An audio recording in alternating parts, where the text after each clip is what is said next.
there are systems that exist that can be exploitive. They exploit people who aren't aware. Like they're marketed in the sense that you can equate this to a $15 an hour job, but it's not. Like it's not. Like when you do the actual math, you're not really making anything, but you've already bought into it. So then you've got some cost. And I'm like, that's not how support should be. No, you're right.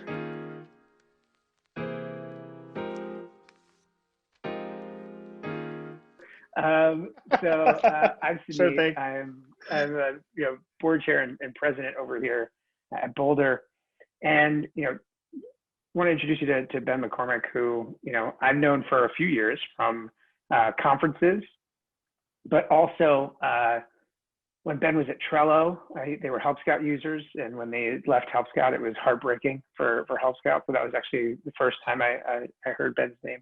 But then also speaking at conferences and just getting to spend time together.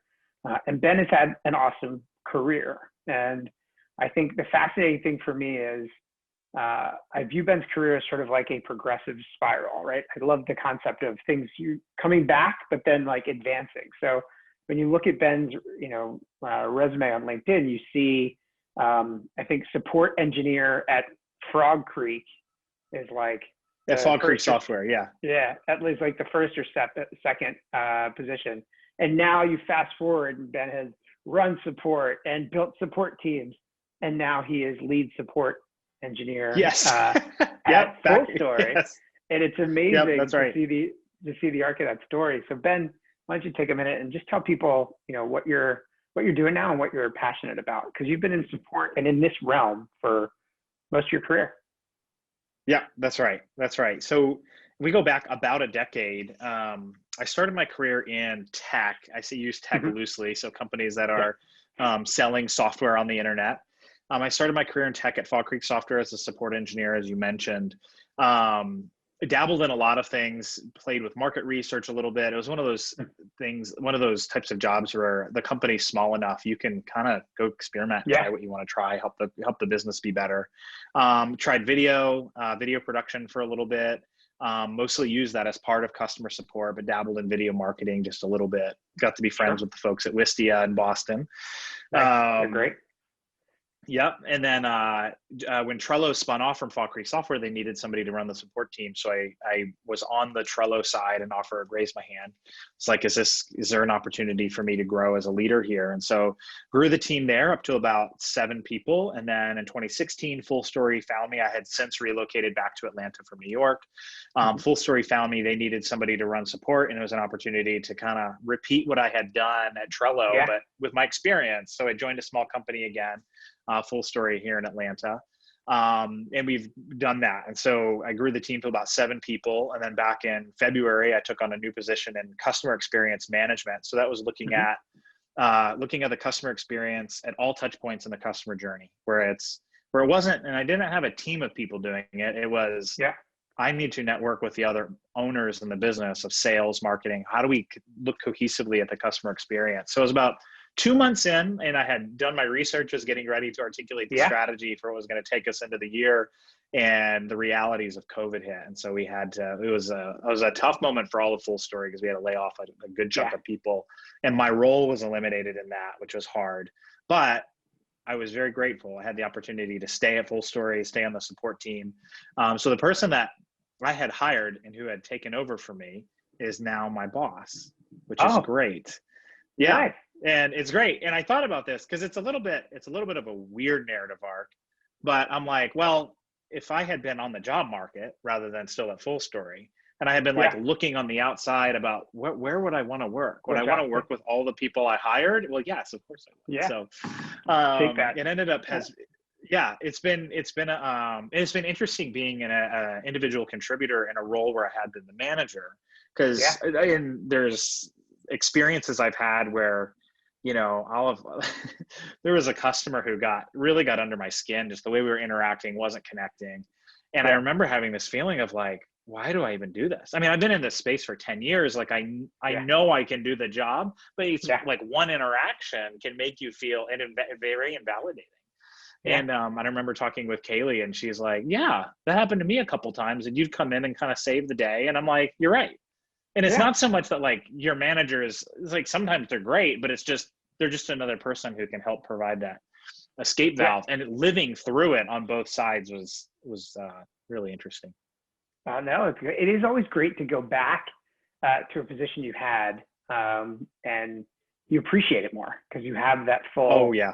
You have that full perspective. I saw it firsthand a lot when we went back to grad school. Like when you're an undergrad, you don't necessarily appreciate all of the things that are afforded to you when you're in college. And when you go back to grad school, I think you have a deeper appreciation for everything. You're like, this isn't the real world. Like I'm going to enjoy all of these things because you have that like extra added context and perspective on it. So you can appreciate it more. So I think for you, it's like, yeah, like I have a boss that I don't have to save the day. I have somebody else who can save the day. I can spend more of my time actually with clients, interacting with people and with clients, which is great.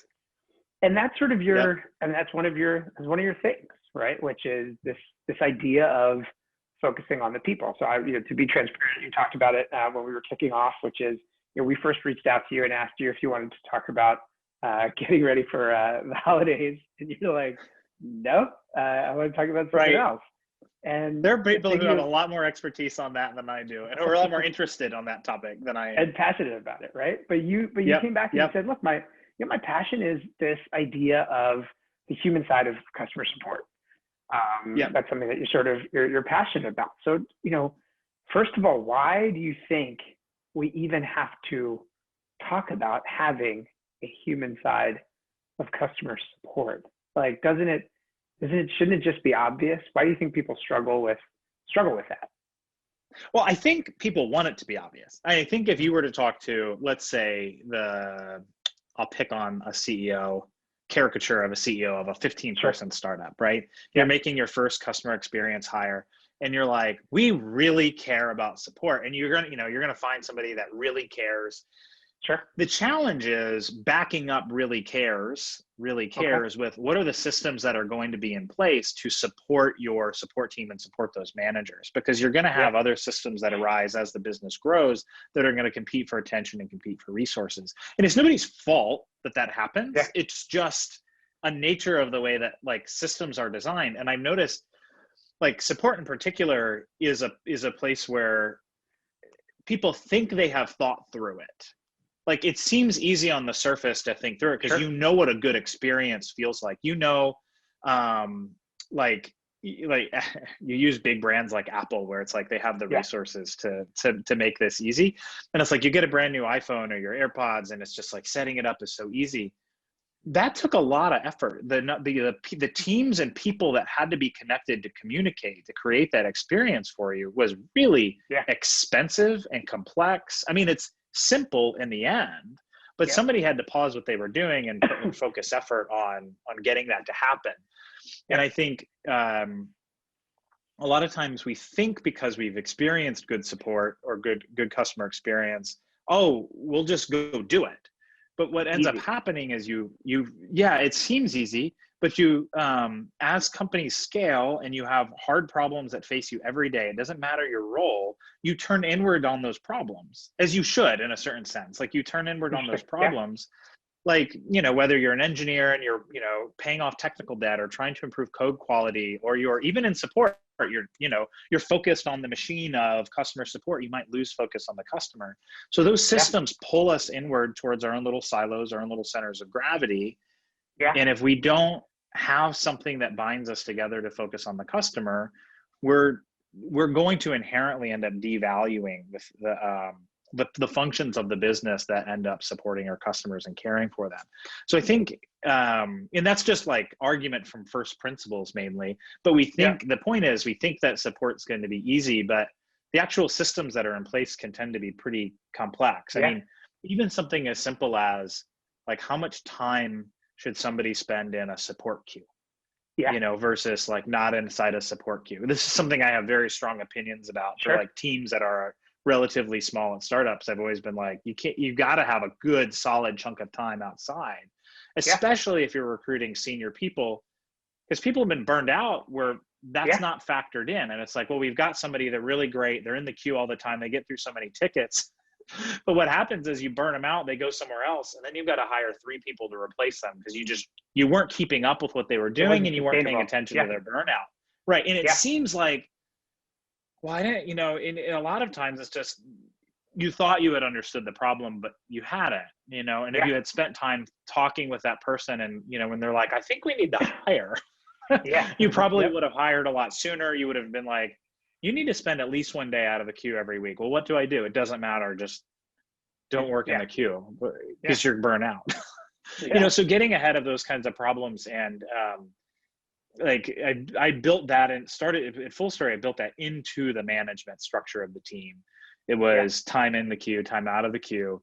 And that's allowed the team to be incredibly robust, incredibly resilient, always working on new problems, and it really fights burnout, which is probably for folks who,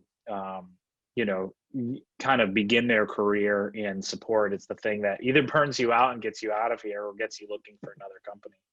Yeah, no, I think that is a great point. And if you're always in the queue, then you're not figuring out how to do your job better, right? You're just figuring out how to do your job. And so the space, giving people the space to step back, reimagine, rethink their work, it increase productivity, right? It will increase their productivity, or their output, it'll improve satisfaction. You're developing leaders. There's all these things that happen when you create that space for people. And it's hard. I mean, we see it firsthand, right? With, when we take on support as a function for our clients, one of the most, one of the point of friction in every conversation is, hey, our utilization rate is going to be like 80% in the queue. We've got management meetings, we've got reporting, we've got like all of these learning and development. We've got all these things that are built into people's schedule. And sometimes you'll see like a lot of companies are like, oh, that's great. Like, we love that. It's great that you do that for a team. But then, the other companies that are like, wait, I want 100% of their time focused on like just knocking out tickets. Right. And it's not, to your point, it's just not sustainable. So you talked a little bit about, so that's you talked about the 2 things that I thought were really fascinating. One, the fact that it pulls you inwards, right? You see the problem surfaces and you have to turn in to solve the problem. It sounds like you're saying you need a plan and you need to be deliberate about making sure that you stay customer facing. How do you think about that? How do you avoid everybody turning back in? Oh gosh. There's so many layers. There's so many different ways we could tackle that. I think at the very, very highest level, and this could apply to anybody, it's taking a step back. And, it's as simple as looking at your calendar and going, where do I have space on my calendar to step back and consider how we're serving customers and how we're advocating for customers? And everybody can do that in their own role. Of course, it's the leader of the company who's the most responsible for that, who has the most accountability for that. But I think everybody can do that within their role. And middle managers have a particular responsibility here because you're the ones who are responsible for the systems that orient the business to customers in certain ways. And so, like, I'll use an example. When I rejoined the support engineering team about 9 months ago, I started attending our weekly sync meetings with one of our engineering teams. We had been getting behind on some of our escalations, like we'd leave comments on cards, get no replies. And that means we're slower responding to customers and fixing their issues. And there were a couple times where like customers noticed and called us out, or we got lower CSAT scores, which isn't good. Like we don't want, we really don't want low CSAT scores because we're not having that many reactive interactions in the first place. So it needed attention. And one of the things I noticed was when we were making escalations, we were including the description of the problem, steps to reproduce the problem, and their org ID, so which is like their technical account number in the escalation, but you didn't have the account name, you didn't have how much they're paying us. And we have like really wide range of how much somebody could be paying us. And that indicates like the relationship. It's not the only thing about the person on the other side of the email, but it's a pretty important one when it comes to how we prioritize and that sort of thing. And like I looked at one in particular where we had we had gone through this pattern. We were pinging engineers for updates. You could see it in the comments, and we weren't getting a reply. And I had picked up this ticket, and I had noticed the pattern. I was like, well, before I ping engineering one more time, because if we've done it 4 times and have gotten no response, why would we expect the 5th is going to get us a response? And I went and looked up the customer, and I noticed they had been a trialer when they originally escalated this issue. We never resolved their issue, and then their trial expired, and we just never heard from them. And we had pinged them probably at least twice when they just were gone. So there's no relationship here. Maybe there's like a thread of something to pull on if we get this fixed, but we don't even know. And we don't have that information or that context. So like part of it is just pausing and just saying, what are our systems doing? Our systems aren't focusing on the customer here. Because they're just focusing on like technical issues. Technical issues are great. And if you have the bandwidth, a younger Full Story a couple of years ago had the bandwidth to fix all the bugs. Then we got more customers. Now we have to make prioritization decisions. That's normal. You have to prioritize. So let's put our customers' names there. So when we see one of the brands that's one of our larger customers, our ears perk up and we just kind of automatically know. And so we've in just like, for example, at a meeting agenda with the engineers, instead of just listening the bug number and the name of the bug, we just started putting the name of the customer and the ARR in parentheses. And then we name the customer, this issue for this customer.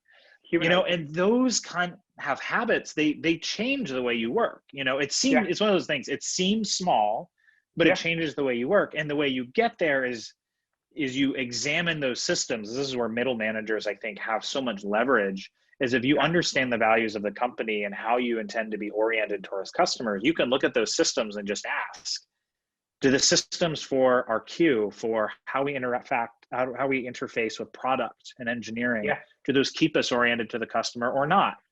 A lot of times it doesn't. Like there's a lot of work to be done. So so like, but it's the taking a moment to pause and ask those questions, which is going to get you there. No, I think it's great. And I think you also highlighted, if you have to be customer centric, then you call your customer by name, right? Like name your customer as opposed to name the ticket number, right? And so I think these are little tricks, but it's also how human beings process information. Human beings don't want to process ticket numbers, right? There's no escalation. It's binary. It's cold. But when the engineer sees a client's name or a person's name on the other side, there's a personal connection made, and then the accountability starts kicking in, right? Which is really great. You're playing to the best of your team when you give them context and you humanize like the request, which is awesome. One of the things you talked about, middle management, and first you talked about how do you avoid turning inward, and you keep coming back to the systems, like the systems, the environment that you create to help people succeed in facing the customer. What is your trick, or what is your framework, or what are the principles you use to create that environment where your support agents can really thrive? Oh, so there's a couple layers to that. So first of all, like in the background, working at like Trello and Full Story, both VC-backed startups, small companies. So we started from a place of set a very high hiring bar. So you're building a team where you have people who are performing really well together. And you see this, I kind of borrowed from engineering a little bit, what I'd seen in really good engineering teams, insofar as you design a comprehensive interview, you make it kind of hard to get hired. Respectfully, but it's like the people who are working on the team, like they've demonstrated a certain set of skills. So that creates a group of peers who all have respect for each other, because they know that they're all professionals, and that you're all bringing something unique to the team. And I think like when the entire team's high performing, especially when you hire, it's amazing to me how much of a difference there can be in levels in customer support, and not even like far before you get to coding, but like just within like a support specialist role, like somebody who's been at this for a couple of years, can just has so much of a higher level of not only throughput, but just of understanding of the systems that are in place to serve customers. Yeah. It matters. And that, so putting together a good team, that's probably number one, if that's something you have control over. Yeah. Caring about the people who are ultimately going to care for your customers, that matters. Yeah. The other thing is being clear on your values and the systems that kind of take your company's values and put that in front of customers. That's because your values ultimately are your brand. You think of Disney, see if I can rattle them off. They have safety, courtesy, no, safety, I'm going to get it wrong. Safety, courtesy, show, and efficiency, I think, are Disney's. I read it in a book. But their point was their values show up everywhere. They show up at all touch points in the brand, and you see it. And like, you don't have to think about it. And you shouldn't like be thinking about, is Disney safe? But you're not thinking about Disney being safe because they've thought about it everywhere. You know, they're thinking about that everywhere. Yes. Yeah. And so your company has values implicitly or explicitly. If you haven't written them down, you probably have values that, you know, or different values at different parts of the organization. That's a conversation to have. But Full Story had values of empathy, clarity, and bionics. And the founders are very clear on those from the beginnings of the company.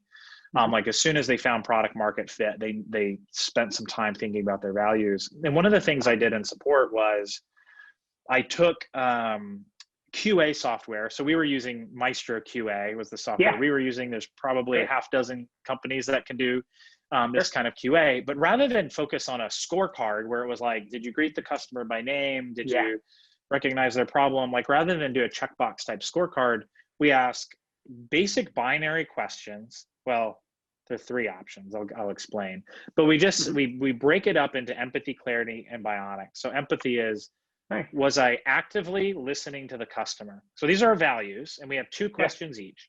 Was I actively listening to the customer? Yes, no, or wowzers, or I should say no, yes, or wowzers. And so like, usually it's just like yes or no. And we do it by peer review. We do manager review and peer review. So when you have to review somebody else's work, somebody else on your team, and we're not using the peer review for performance evaluation. No.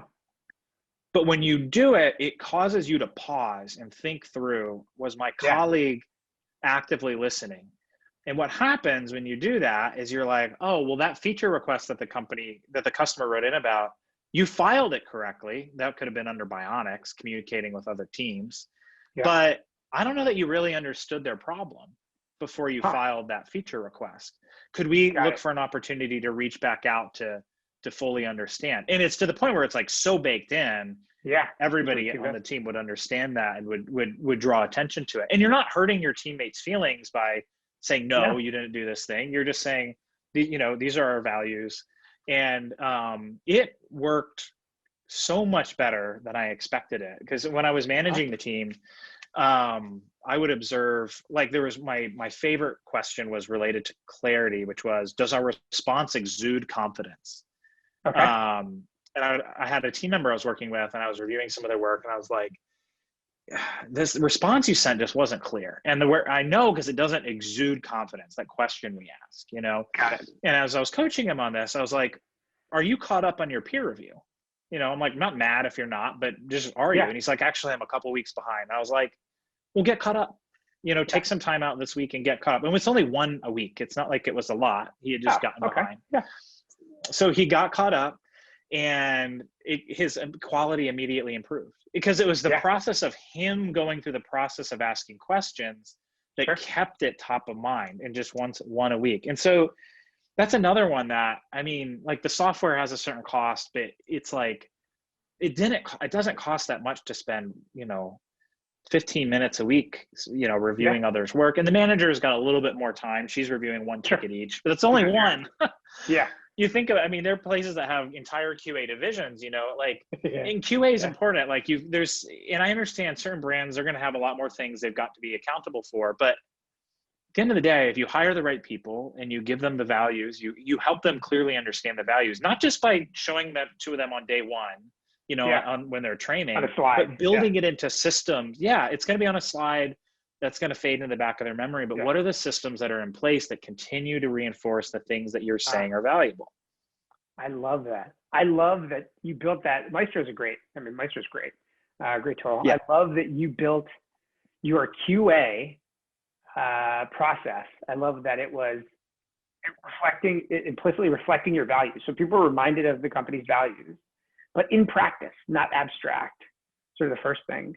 And the second thing is the space that you talked about, which is if you give people space to reflect on their work, like they'll do better. And yes. I love QA for us is learning and development. It's L&D, right? Like the ability for you to like look at how somebody else took this call.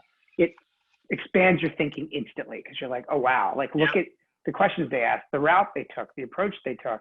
And then on the flip side of it, it forces you to start, then you're looking at your own work with a slightly more critical eye, right? And so you can adapt your own approach, and it's just this great flywheel. I've not heard values being built into that sort of level of a tool, which is really, really awesome. And it's great. That's like, those are the two biggest discussion points. Is there, Ben, like we talked a little bit about it at the beginning of this, but you're someone who, I love your energy. I love the way you talk about this work. I've met a bunch of the team members you've hired and think the world of them as well. I know there's something that you're kind of hot to talk about. And so I wanted to give you some space to talk about, something that you're really passionate about, top of mind right now. And also if you want to put let people know where they can sign up for your newsletter. But yes. What's top of mind for you right now? What's something that you're really thinking a lot about when it comes to support work, et cetera?